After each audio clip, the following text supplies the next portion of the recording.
রাধে রাধে বন্ধুরা, মিঠি বাইন্সের আরও একটি নতুন ব্লগে আপনাদেরকে স্বাগত জানাচ্ছি। সকাল সকাল গাছে এরকম গোলাপ ফুল দেখে মনটা কিন্তু একদম ভরে গেল। আর সকালবেলা একবার সেই বাগানে যদি ফুল আমি না দেখি আমার একদমই ভালো লাগে না, তো সেই জন্যই দেখতে চলে এলাম। আর এই দেখুন কি সুন্দর একটা ছোট্ট নয়নতারা হয়েছে। আর এই ফুলটার নাম কি আমি কিন্তু সঠিক জানি না। তো সকালবেলা চলে এসেছি এখন গোপাল ঠাকুরকে স্নান করাতে। কালকেই দেখেছিলে যে বাড়িতে যেহেতু দুটো গোপাল রয়েছে আর গাছের ফুল দিতে কান্না বেশ ভালো লাগে। আর আমার এই তুলসী গাছটাও কিন্তু খুব সুন্দরভাবে বড় হচ্ছে। আর গোলাপ ফুলটা একদম সুন্দর করে ছিঁড়ে নিয়ে গেলাম, বাকি ফুলগুলো নিয়ে নিলাম, এরপরে সেগুলো যাবে ঠাকুরের চরণে। আমার গোপাল ঠাকুর কিন্তু গাছের ফুলেই সন্তুষ্ট, ব্যাস দিয়ে দিলাম। কি সুন্দর দেখতে লাগছে দেখুন। আর এই জবা ফুলগুলো এত সুন্দর আর বড় বড়, কি আর বলবো। কিন্তু মাঝে মাঝে দেখা যাচ্ছে এই জবা ফুলগুলোর মধ্যে কিন্তু একটু পোকা ধরে গেছে। আমার হাজব্যান্ড রেডি হয়ে গেছে, এরপরে সে বেরোবে। সে বেরোনোর আগেই আমি পুজোটা কমপ্লিট করে ফেলি। আর প্রয়োজনীয় জিনিসপত্র এবং তার সাথে টিফিন যেটা রয়েছে সেটাকে খুব সুন্দর করে প্যাক করে দিলাম। আজকে ছিল ডিমের কারি, স্যালাড, তার সাথে ছিল হচ্ছে শাক আর ভাত। তো লাঞ্চ বক্স একদম রেডি।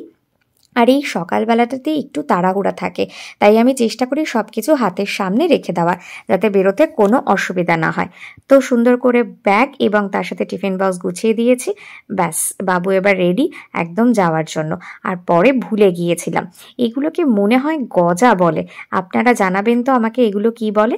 তো সেটা অ্যাটলাস দিয়ে দিলাম। এরপরে আমার হচ্ছে যুদ্ধ শুরু। প্রথমেই প্রচুর বাসন মেজেছিলাম যেগুলো রাত্রিবেলা, সেগুলোকে সুন্দর করে এখন গুছিয়ে রাখছি। কারণ রান্নাঘর যত বেশি পরিষ্কার থাকে আমার তত বেশি কাজ করতে ভালো লাগে।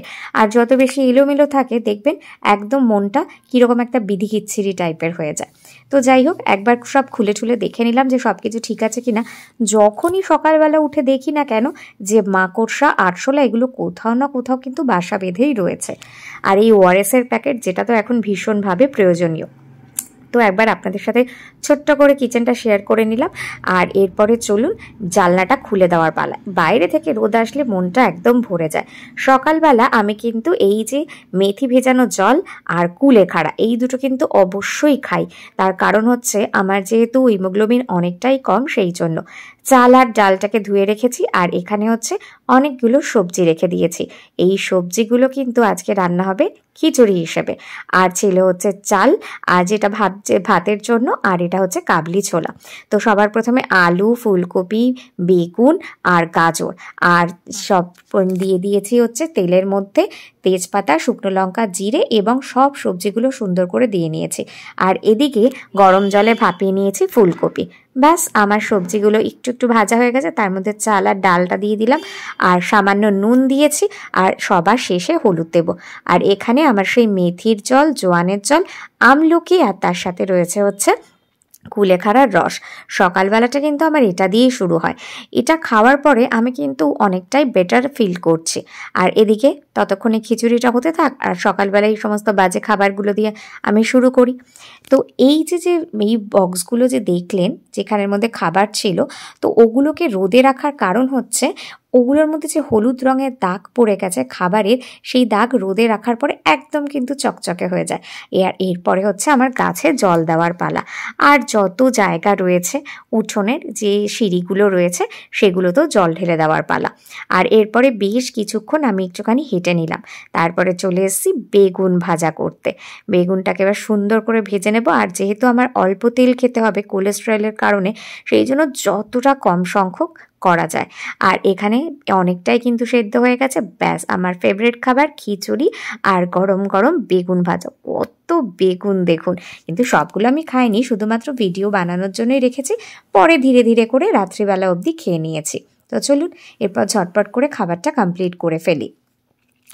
আর দেখুন কি সুন্দর একটা গাড়ি, গাড়িতে কত ধরনের কিন্তু হরেক মাল নিয়ে কাকু কিন্তু চলে এসছে।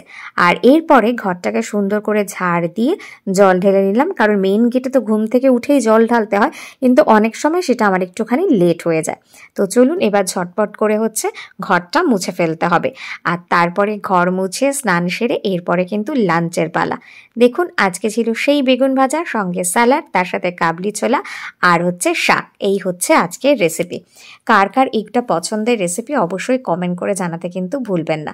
তো চলুন ঝটপট করে এবার লাঞ্চটা করে নিতে হবে। আর এখানে প্রচুর সবজিপাতি বিকেলের দিকে নিয়ে আসা হয়েছিল, সেগুলোই একবার করে বেছে বেছে রাখলাম। তারপর এগুলো সব এখন ফ্রিজে স্টোর করতে হবে। আমলকিগুলো খুব একটা ভালো দেয়নি দেখলাম।